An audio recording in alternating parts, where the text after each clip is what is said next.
Hello' everyone, মই এতিয়া লখিমপুৰত আছোঁ।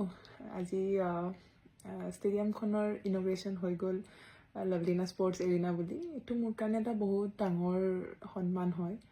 কেনেধৰণে কম বুজিয়ে নাপাওঁ, কাৰণ সৰুৰ পৰা দেখি আহিছিলোঁ বহুত মহান মহান ব্যক্তিৰ নামত যিকোনো প্ৰকল্প বনালে নাম দিয়া হয়। কেতিয়াও ভবা নাছিলোঁ যে মোৰ নামতো এনেধৰণে হ'ব বুলি। আৰু ইমানটো সন্মান জীৱিত অৱস্থাতে পোৱাটো চাগে মই নিজকে সৌভাগ্যৱান বুলি ভাবোঁ। তাৰ বাবে আমাৰ মুখ্যমন্ত্ৰী ডাঙৰীয়া আৰু লখিমপুৰ জিলাৰ বিধায়ক মানৱ ডেকা ছাৰক আৰু সকলো লখিমপুৰবাসীৰ লগতে গোটেই অসমবাসীকেই মই ধন্যবাদ জনাইছোঁ। কাৰণ সকলোৰে মৰমৰ কাৰণেই ক'ৰবাত নহয় ক'ৰবাত ইমান সন্মান মোক দিছে। আৰু মই নিজে নাজানো ইয়াৰ যোগ্য মই হয়নে নহয়, কিন্তু এটা কথা সদায় মই অসমবাসীৰ ওচৰত গোটেই জীৱন কৃতজ্ঞ হৈ থাকিম। সদায় চেষ্টা কৰিম যাতে ভাল পথত যাওঁ আৰু খেল জগতখনক সদায় যাতে অসমখনক যাতে শীৰ্ষত ৰাখিবৰ কাৰণে চেষ্টা কৰোঁ। মোৰ যি কাম হয় তাত যাতে মই সদায় 100% দিব পাৰোঁ।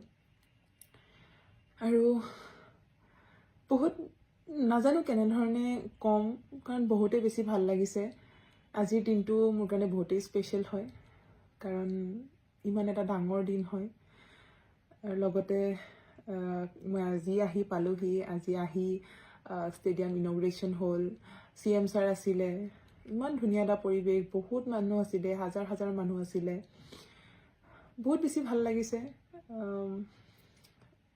ইয়াৰ মানৱ ডেকা ছাৰেও একেবাৰে অহাৰ পৰাই খবৰ লৈ আছিলে, কাৰণ মোৰ চিলেকশ্যন ট্ৰায়েল আছিলে, এছিয়ান চেম্পিয়নশ্বিপৰ চিলেকশ্যন ট্ৰায়েল আছিলে। কালি শেষ হৈছে, ফাইনেল আছিলে কালি ফাইনেল ফাইট খেলিছোঁ আৰু লগালগ ওলাই আহিছোঁ। আৰু খেলখনো বহুত বেছি ভাল হ'ল, এছিয়ান চেম্পিয়নশ্বিপৰ চিলেকশ্যনো পাম। আৰু লগতে বহুত বেছি কালিৰ পৰাই মনটো ভাল লাগি আছিলে, কাৰণ ইমান এটা ডাঙৰ দিন মোৰ কাৰণে আজিৰ দিনটো। কালিৰ পৰা ভালকৈ শুবলৈকে টাইম পোৱা নাই, আহিয়ে আছোঁ। আহিও আকৌ ৰাতিটো দিল্লীতে থাকিব লগা হ'ল 2-3 ঘণ্টা। ৰাতিপুৱা আকৌ ফ্লাইট আছিলে, আকৌ ইয়াত আহি পালোহি। আহি আকৌ ইনগ্ৰেশ্যনত গ'লোঁ। মানে বহুত বেছি ভাল হৈছে। এতিয়াও ফুল এনাৰ্জি, বহুত বেছি এক্সাইটেড হৈ আছোঁ। এতিয়া আকৌ এবাৰ যাম। ষ্টেডিয়ামখনৰ ভাল ধৰণে চোৱা হোৱা নাই, তেতিয়া ইনগ্ৰেশ্যনৰ টাইমতেই যি দেখিলোঁ সিমানেই। বহুত এটা ডাঙৰ প্ৰকল্প হয়। ইয়াত এটা নেশ্যনেল লেভেলৰ ফেচিলিটি দিয়া হৈছে। ক্ৰিকেট ষ্টেডিয়াম আছে, ফুটবল ষ্টেডিয়াম আছে, ইনডোৰ ষ্টেডিয়াম আছে, টেবুল টেনিছ, বেডমিণ্টন, আপোনাৰ বক্সিঙকে ধৰি চব স্পৰ্টছেই আছে। ইমান এটা ধুনীয়া পৰিৱেশ। লখিমপুৰত তাতে প্ৰথমবাৰ আহিছোঁ, বহুত বেছি ভাল লাগিছে। আৰু নিজৰ অসমখনত থাকি অসমৰ জেগাবোৰলৈকেই বহুত কম অহা হৈছে, কাৰণ খেলতে ইমানেই বিজি থাকিব লগা হয়। আৰু যিহেতু আকৌ এছিয়ান চেম্পিয়নশ্বিপ আছে, তাতো ফ'কাছ কৰিব আছে, তাৰ বাবে থকা নহ'বই। আজি আহি কাইলৈ ৰাতিপুৱা গুচিয়ে যামগৈ। সিমানেই।